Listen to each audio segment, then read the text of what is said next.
हम लोग इस वीडियो में उससे आगे का चर्चा करते हैं। पिछले वीडियो में तो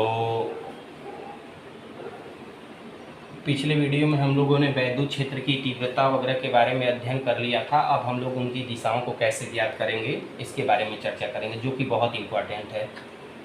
तो वैद्युत बल रेखाओं को पहले आप लिख लीजिए। वैद्युत बल रेखाओं की से ही हम लोग जो है वैद्युत क्षेत्र की तीव्रता की दिशा को ज्ञात करते हैं। तो हेडिंग डाल लीजिए, वैद्युत बल रेखाएं। देखिए ये इम्पोर्टेंट भी है, आपके एग्जाम में भी ये आता रहता है कि यहाँ से अब जितने भी टॉपिक आपके हैं वो काफ़ी इम्पोर्टेंट है एग्जाम की दृष्टि से। वैद्युत बल रेखाएं, तो वैद्युत बल रेखाएं होती क्या हैं? तो वैद्युत बल रेखाएं वह काल्पनिक रेखाएं होती हैं जिन पर खींची गई स्पर्श रेखा वैद्युत क्षेत्र की दिशा को प्रदर्शित करती है। अर्थात यह एक काल्पनिक रेखा होती है, इमेजिन रेखा होती है। अगर हम लोग इस पर कोई भी एक स्पर्श रेखा खींचते हैं, वह स्पर्श रेखा जो होगी वह किसकी दिशा बताएगी? वैद्युत क्षेत्र की दिशा बताएगी, या हम कह सकते हैं वैद्युत बल की दिशा बताएगी। किसकी दिशा बताएगी? वैद्युत बल की दिशा बताएगी। तो यहाँ से मान लीजिए कि यह एक काल्पनिक रेखा आपने ड्रा किया, इस पर आपने जो है एक स्पर्शी रेखा खींचा। तो जैसे आपने ये स्पर्श रेखा खींचा तो यह किसकी दिशा बताएगी? वैद्युत क्षेत्र की। यहाँ आपने खींचा तो ये भी किसकी दिशा बताएगी? वैद्युत क्षेत्र की। तो मान लीजिए ए पॉइंट पर आपने खींचा तो वैद्युत क्षेत्र की दिशा ये थी। आपने बी पॉइंट पर खींचा तो वैद्युत क्षेत्र की दिशा ये थी। तो जैसे हम लोग स्पर्श रेखा खींचते हैं वह किसकी दिशा बताती है? वैद्युत क्षेत्र की दिशा बताती है। तो आप एक डिफिनीशन लिख लीजिए कि वैद्युत बल रेखाएं वह काल्पनिक रेखाएं होती हैं जिन पर खींची गई स्पर्श रेखाएं जो होती हैं वह वैद्युत क्षेत्र की दिशा को प्रदर्शित करती हैं। अब यहाँ से इम्पोर्टेंट है वैद्युत बल रेखाओं की विशेषताएं।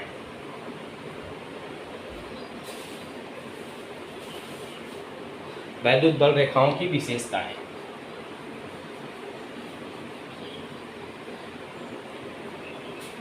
वैद्युत बल रेखाओं की विशेषताएं।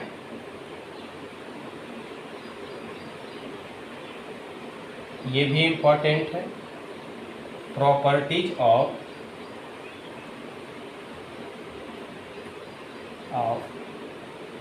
इलेक्ट्रिक फोर्स लाइन्स, ये इम्पॉर्टेंट है। आपके एग्जाम में एक नंबर का हमेशा क्वेश्चन पूछता है कि वैद्युत बल रेखाओं की क्या क्या विशेषताएं हैं। तो पहली विशेषता ये है कि जो वैद्युत बल रेखाएं होती हैं वो धनात्मक आवेश से उत्पन्न होती हैं।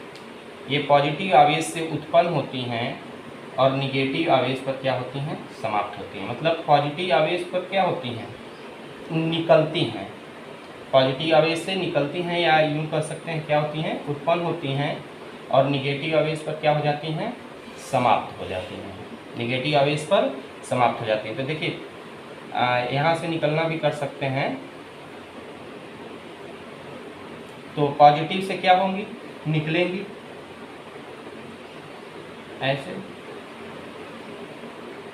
ये देखिए पॉजिटिव से निकल रही है, निगेटिव पर समाप्त हो जा रही है। पॉजिटिव से निकल रही है, निगेटिव पर समाप्त हो जा रही है।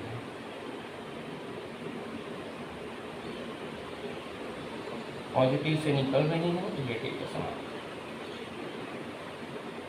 पॉजिटिव से निकल रही है, निगेटिव समाप्त। तो पॉजिटिव से निकलने की विशेषता है और निगेटिव की ओर जाने की विशेषता है।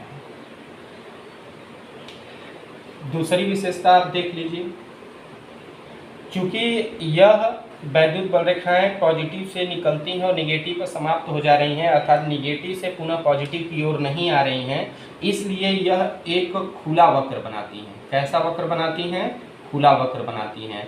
ये इम्पॉर्टेंट है। ओपन कर्व बनाती हैं। कैसा कर्व बनाती हैं? ओपन कर्व बनाती हैं।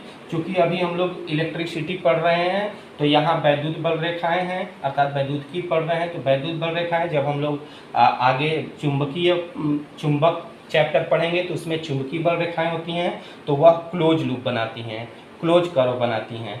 तो यह कैसा वक्र बनाती हैं? खुला वक्र बनाती हैं। तीसरी विशेषता ये है कि वैद्युत बल रेखाएं जो होंगी,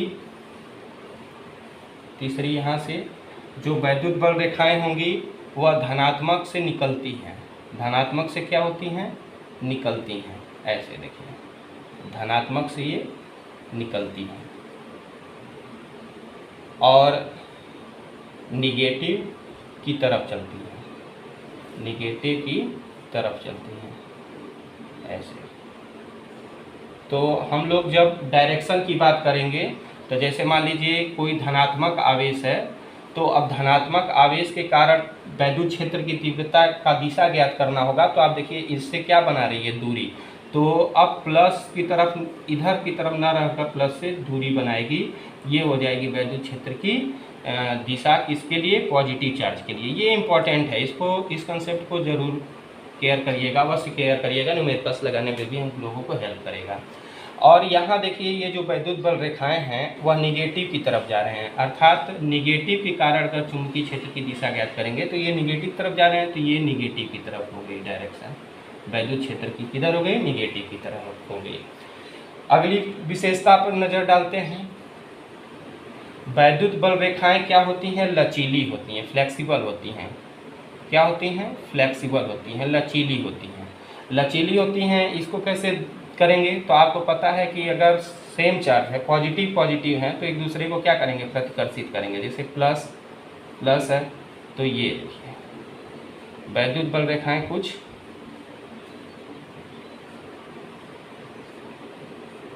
ऐसे बिहेव करते हैं, मतलब एक दूसरे से दूरी बनाते हैं। फ्लेक्सिबल का मतलब होता है जैसे आपका हेयर है, आपका बाल है, वह भी एक फ्लेक्सिबल है, लचीला है। तो ये देखिए एक दूसरे को क्या कर रहे हैं? प्रतिकर्षित कर रहे हैं। लेकिन इन्हीं की जगह अगर हम लोग एक पॉजिटिव ले आएँ और एक निगेटिव ले आएँ तो एक दूसरे को क्या करेंगे? ये अट्रैक्ट करेंगे। तो देखिए जो बल रेखा एक दूसरे को प्रतिकर्षित कर रहे थे, अब वह जो है एक दूसरे को क्या करने लगे? आकर्षित करने लगे। तो इसे नोट करिए जल्दी से।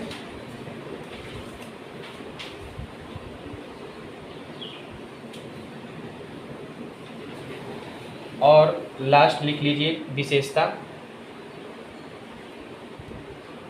वैद्युत बल रेखाएं, वैद्युत बल रेखाएं जहां से चलती हैं, तो पॉजिटिव से चलती हैं, और जहां मिलती हैं तो निगेटिव पर,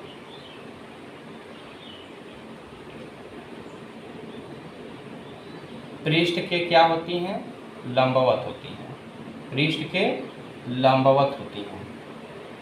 और ध्यान दीजिएगा, पृष्ठ के लंबवत समविभव पृष्ठ पर में भी, समविभव पृष्ठ में भी, चालक और समविभव पृष्ठ पर भी ये वैद्युत बल रेखाएं क्या होती हैं? लंबवत होती हैं। ये वैद्युत बल रेखाएं क्या होती हैं? लंबवत होती हैं। तो ये ध्यान दीजिएगा। चलिए अगला और लास्ट विशेषता, ये इंपॉर्टेंट विशेषता है, 5 के बाद 5 के बाद 6 नंबर का। देखिए वैद्युत बल रेखाएं कभी भी एक दूसरे को नहीं काटती हैं। वैद्युत बल रेखाएं कभी भी एक दूसरे को नहीं काटती हैं, एक दूसरे को कभी नहीं काटेंगी। क्यों?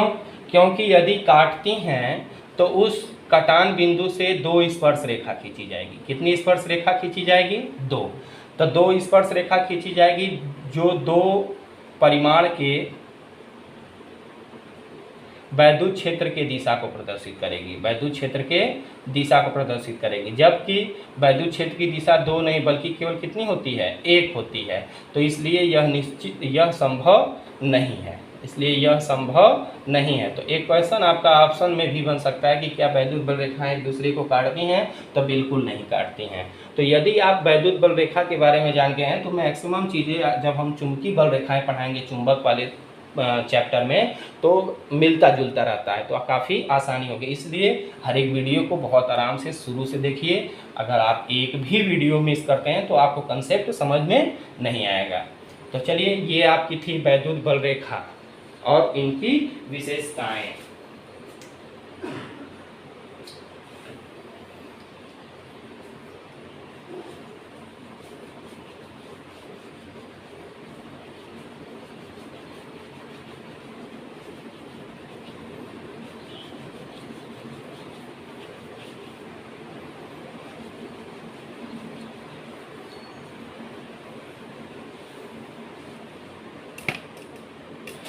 अब हम लोग अगले टॉपिक पर बात करते हैं, वैद्युत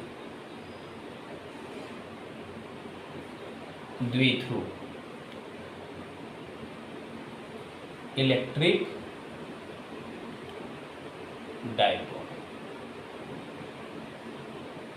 देखिए, यहाँ इसके नाम से ही पता चल जा रहा है, द्वि मतलब होता है दो, द्वि मतलब क्या होता है, दो, और ध्रुव का मतलब होता है प्रकृति में विपरीत, प्रकृति में विपरीत। तो यहाँ चूंकि हम लोग वैद्युत पढ़ रहे हैं, तो वैद्युत कैसे उत्पन्न होता है, आवेश से उत्पन्न होता है। कैसे उत्पन्न होता है, आवेश से। अगर चार्ज नहीं है तो वैद्युत उत्पन्न नहीं होगा। तो यहाँ जो दो होते हैं, यह दो क्या होते हैं, आवेश होते हैं। तो यह आवेश कैसे होते हैं, ध्यान दीजिएगा, यह आवेश परिमाण में क्या होंगे, समान होंगे, और प्रकृति में क्या होंगे, विपरीत होंगे। तभी वह किसकी रचना करेंगे, वैद्युत द्विध्रुव की, वरना वह वैद्युत द्विध्रुव की रचना नहीं करेंगे। तो हम कह सकते हैं, यदि दो आवेश परिमाण में समान हो तथा इनकी प्रकृति विपरीत हो, तो यह वैद्युत द्विध्रुव कहलाते हैं। तथा यह आवेश कुछ अल्प दूरी पर स्थित होते हैं। ये हमारा हो गया डिफिनीशन। तो जैसे हम आपसे कहें कि प्लस क्यू और माइनस क्यू दो बिंदु हैं, एम और एन। तो यम और यन दो बिंदु हैं, इन पर एक प्लस क्यू है और दूसरा माइनस क्यू है, और यह एक दूसरे से कुछ दूरी पर स्थित है, मान लीजिए स्मॉल डी दूरी पर स्थित है। तो यह एक वैद्युत द्विध्रुव की रचना करते हैं। अब अगले फिगर में देखिए, मान लीजिए एक बिंदु पर 5 कूलाम का आवेश है, एम बिंदु पर, और एन बिंदु पर -5 कूलाम का आवेश स्थित है। ये भी एक दूसरे के से स्मॉल डी दूरी पर स्थित है। तो इसका मतलब यह भी वैद्युत द्विध्रुव की रचना करते हैं, यह भी बात सही है। लेकिन थर्ड वाले में आप थोड़ा देखिएगा, +6 कूलाम है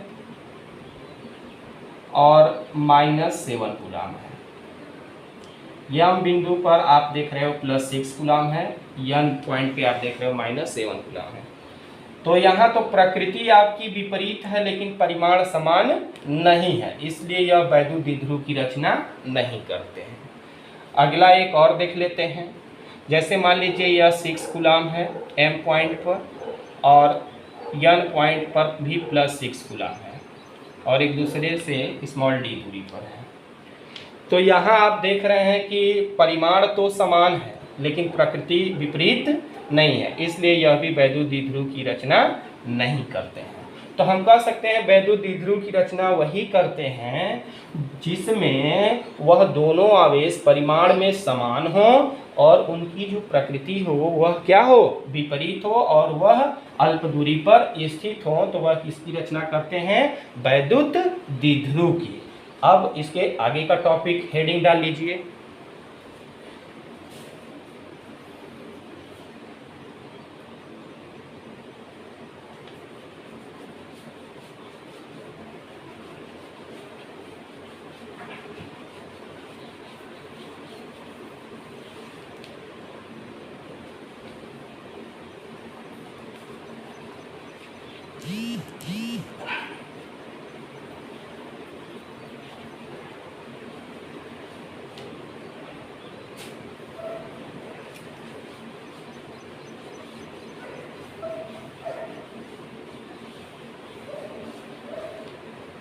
ध्यान दीजिए, अगला टॉपिक है वैद्युत द्विध्रुव आघूर्ण इलेक्ट्रिक डायपोल मोमेंट। देखिए वैद्युत द्विध्रुव आघूर्ण क्या होता है। तो सर्वप्रथम वैद्युत द्विध्रुव आघूर्ण को हम लोग जो है पी लेटर से प्रदर्शित करते हैं, इंडिकेट करते हैं। किससे इंडिकेट करते हैं? पी लेटर से। तो वैद्युत द्विध्रुव आघूर्ण है, तो पहले वैद्युत द्विध्रुव देख लीजिए। तो वैद्युत द्विध्रुव अभी हमने पीछे बताया था कि इसमें दो आवेश परिमाण में समान होते हैं। ये मान लिया m पॉइंट पर प्लस क्यू चार्ज है, ये n पॉइंट पर माइनस क्यू चार्ज है, और दोनों स्मॉल d दूरी पर क्या है? स्थित है। तो वैद्युत द्विध्रुव आघूर्ण जो होता है वह दोनों आवेशों में से किसी एक आवेश के परिमाण, तो इन दोनों आवेशों में से कोई एक आवेश का परिमाण ले लेते हैं। तो कोई एक आवेश क्या ले लिए? q, तथा इन दोनों के बीच के अल्प विस्थापन d के गुणनफल के क्या होता है? बराबर होता है। चाहे तो आप डिफिनीशन लिख सकते हो, वैद्युत द्विध्रुव आघूर्ण, वैद्युत द्विध्रुव आघूर्ण, वैद्युत द्विध्रुव आघूर्ण दोनों आवेशों में से कोई एक आवेश के परिमाण Q तथा उनके बीच के अल्पतम विस्थापन स्मॉल d के गुणनफल के बराबर होता है। ये आपका डिफिनीशन होगा। अगर हम लोग इसको वेक्टर फॉर्म में लिखें, किस फॉर्म में लिखें? वेक्टर फॉर्म में, अर्थात सदिश रूप में अगर आपको लिखना है तो सदिश रूप में कैसे लिखेंगे? तो हमारी जो ये वैद्युत द्विध्रुव आघूर्ण है यह एक सदिश राशि है। यहाँ नोट कर लीजिए, कुछ चीज़ें आपको नोट करा दे रहे हैं। तो पहले इसको लिख लीजिए, वेक्टर P बराबर, आवेश तो आपका अदिश राशि है, स्केलर क्वांटिटी है, विस्थापन जो है सदिश राशि है, तो वेक्टर D कर दीजिए। देखिए जितनी भी सदिश राशियाँ होती हैं उनको वेक्टर फॉर्म में हम लिख सकते हैं। तो यहाँ से जो हमारा कुछ चीज़ें हैं उसको आप नोट कर लीजिए। यह जो वैद्युत द्विध्रुव आघूर्ण है यह एक कैसी राशि है? सदिश राशि है, वेक्टर राशि है। इसकी जो दिशा होती है वह ध्यान दीजिएगा निगेटिव से किधर होती है? पॉजिटिव की ओर होती है। निगेटिव से किधर होती है? पॉजिटिव की ओर होती है। और तीसरा ध्रुवीय अणु, कौन से? ध्रुवीय अणु, जैसे HCl, H2O, NH3, इनके लिए जो वैद्युत द्विध्रुव आघूर्ण होता है क्या होता है? वैद्युत द्विध्रुव आघूर्ण जो होता है वह शून्य नहीं होता है, इनका मान शून्य नहीं होता। लेकिन अगले पॉइंट में ये भी लिख लीजिए, जो अध्रुवीय अणु होते हैं, कैसे अणु होते हैं? अध्रुवीय अणु, जैसे मान लीजिए H2 हो गया, O2 हो गया, N2 हो गया, ये अध्रुवीय अणु। इनके लिए वैद्युत द्विध्रुव आघूर्ण का मान, इनके लिए वैद्युत द्विध्रुव आघूर्ण का मान क्या होता है? शून्य होता है, 0 होता है। कभी कभी आपको ऑब्जेक्टिव देखने को मिल सकता है। तो ध्रुवीय में आपके शून्य नहीं होता है और ध्रुवीय में क्या होते हैं? शून्य होते हैं। ध्रुवीय अणु ये HCl जो विपरीत प्रकृति वाले होते हैं, देखिए H पॉजिटिव Cl माइनस होता है, NH3 में H पॉजिटिव N निगेटिव होता है, H2O में O निगेटिव H पॉजिटिव होते हैं। तो वैसे ही जहाँ समान वाले होते हैं तो वह ध्रुवीय हो गए। ये आपका हो गया। अगला चीज़ थोड़ा सा ध्यान दीजिएगा, ये इसके जो यूनिट होंगे, मात्रक होंगे, वह क्या होंगे? तो मात्रक ध्यान दीजिए, तो देखिए ये चार्ज है तो हो गया कूलाम, विस्थापन है तो हो गया मीटर, तो कूलाम इंटू मीटर। या इसका एक और होता है डीवाई, इसका एक अन्य मात्रक क्या होता है? डीवाई।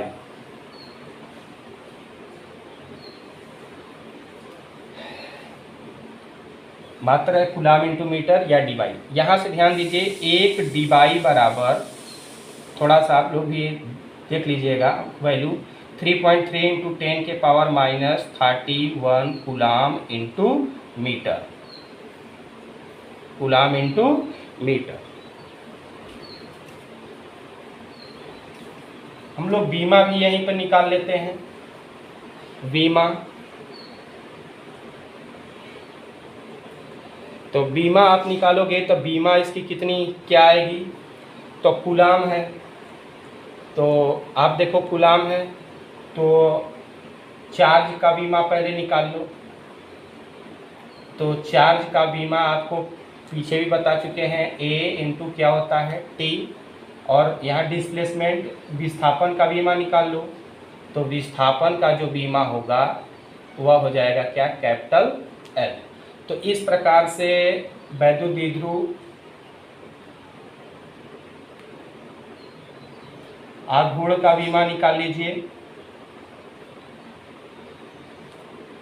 P का बीमा, तो Q की बीमा क्या निकली है? AT, और विस्थापन की बीमा क्या निकली है? L। तो यहाँ से हो जाएगा ATL।